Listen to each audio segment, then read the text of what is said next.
जय श्री राधे। पूज्य श्री सद्गुरुदेव भगवान के चरणों में प्रणाम। भगवान नाम की महिमा। शास्त्र में आता है, सारा जगत भगवान के अधीन है और भगवान नाम के अधीन है। संत चरणदास जी महाराज ने बहुत ऊंची बात कही है। सांस सांस सुमिरन करो, यह उपाय अति नेक। संत तुलसीदास जी ने कहा है, बिबसहु जासु नाम नर कहीं, जन्म अनेक रचित अघ दहीं। जो विवश होकर भी नाम जप करते हैं, उनके अनेक जन्मों के पापों का दहन हो जाता है। कोई डंडा मारकर विवश करके भी भगवान नाम जप कराए तो भी अनेक जन्मों के पापों का दहन होता है। तो जो प्रेम पूर्वक हरि का नाम जपते जपते हरि का ध्यान करते हैं, उनके सौभाग्य का क्या कहना। जब ही नाम हृदय धर्यो, भयो पाप को नाश। जैसे चिनगी आग की, पड़ी पुराने घास। भगवान नाम की बड़ी भारी महिमा है। यदि हमने अहमदाबाद कहा तो उसमें केवल अहमदाबाद ही आया, सूरत गांधीनगर रह गए। अगर हमने गुजरात कहा तो सूरत, गांधीनगर, राजकोट आदि सब उसमें आ गए, परंतु मध्य प्रदेश, उत्तर प्रदेश, बिहार आदि रह गए। किंतु 3 अक्षर का नाम भारत कहने से देश के सारे राज्य और नगर उसमें आ गए। ऐसे ही केवल पृथ्वी लोक ही नहीं, वरन 14 लोक और अनंत ब्रह्मांड जिस सत्ता से व्याप्त हैं, उसमें अर्थात गुरु मंत्र में पूरी दैवी शक्तियों तथा भगवदीय शक्तियों का समावेश हो जाता है। साधक को चाहिए कि निरंतर नाम जप करे। सतत भगवान नाम जप और भगवत चिंतन विशेष हितकारी है। बार बार भगवान नाम जप करने से एक प्रकार का भगवदीय रस, भगवदीय आनंद और भगवदीय अमृत प्रकट होने लगता है। जब से उत्पन्न भगवदीय आभा आपके 5 शरीरों, अन्नमय, प्राणमय, मनोमय, विज्ञानमय और आनंदमय को तो शुद्ध रखती ही है, साथ ही आपकी अंतरात्मा को भी तृप्त करती है। बार बार प्रभु जपिए, पी अमृतु इहि मनु तनु धपिए। नाम रतनु जिन गुरु मुखी पाइया, तिसु किछु अवरु नाही दृष्टाइया।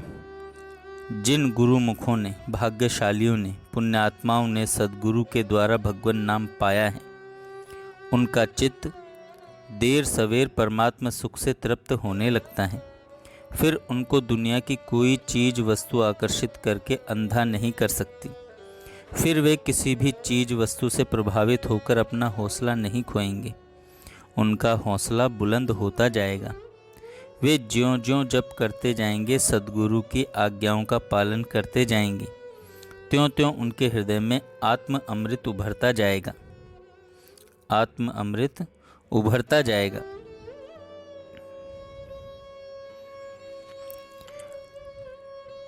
राम न सकहीं नाम गुन गाई। उड़िया बाबा, हरि बाबा, हाथी बाबा और आनंदमयी माँ परस्पर मित्र संत थे। एक बार कोई आदमी उनके पास आया और बोला, बाबा जी, भगवान के नाम लेने से क्या फ़ायदा होता है। तब हाथी बाबा ने उड़िया बाबा से कहा, यह तो कोई वैश्य लगता है, बड़ा स्वार्थी आदमी है। भगवान का नाम लेने से क्या फ़ायदा है, बस फ़ायदा ही फ़ायदा सोचते हो। भगवान नाम जब स्नेह से लिया जाता है तब क्या फ़ायदा होता है, कितना फ़ायदा होता है, इसका बयान करने वाला कोई वक्ता पैदा ही नहीं हुआ। भगवान नाम से क्या लाभ होता है, इसका बयान कोई कर ही नहीं सकता। सब बयान करते करते छोड़ गए, परंतु बयान पूरा नहीं हुआ। भगवान नाम महिमा का बयान नहीं किया जा सकता, तभी तो कहते हैं, राम न सकहीं नाम गुण गाई। नाम की महिमा क्या है, मंत्र जाप की महिमा क्या है। भगवान जब खुद ही इसकी महिमा नहीं गा सकते तो दूसरे की तो बात ही क्या है। एक बार राम नाम के प्रभाव से कबीर जी के पुत्र कमाल, द्वारा एक कोढ़ी का कोढ़ दूर हो गया। कमाल समझते ही राम नाम की महिमा मैं जान गया हूँ। किंतु कबीर जी प्रसन्न नहीं हुए। उन्होंने कमाल को तुलसीदास जी के पास भेजा।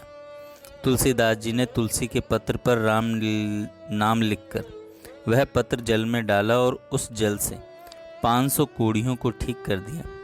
कमाल ने समझा कि तुलसी पत्र पर एक बार राम नाम लिखकर उसके जल में 500 कोढ़ियों को ठीक किया जा सकता है।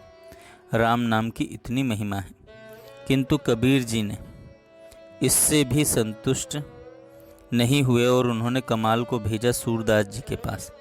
सूरदास जी ने गंगा में बहते हुए एक शव के कान में राम शब्द का केवल रा कहा और शव जीवित हो गया। तब कमाल ने सोचा कि राम शब्द के रकार से मुर्दा जीवित हो सकता है।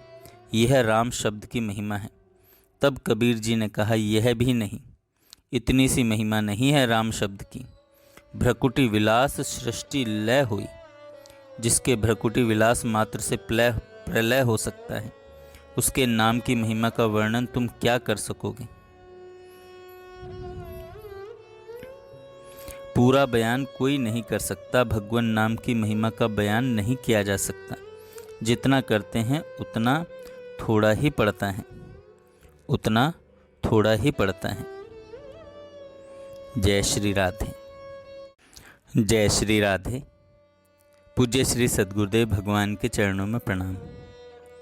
भगवान नाम की महिमा शास्त्र में आता है। सारा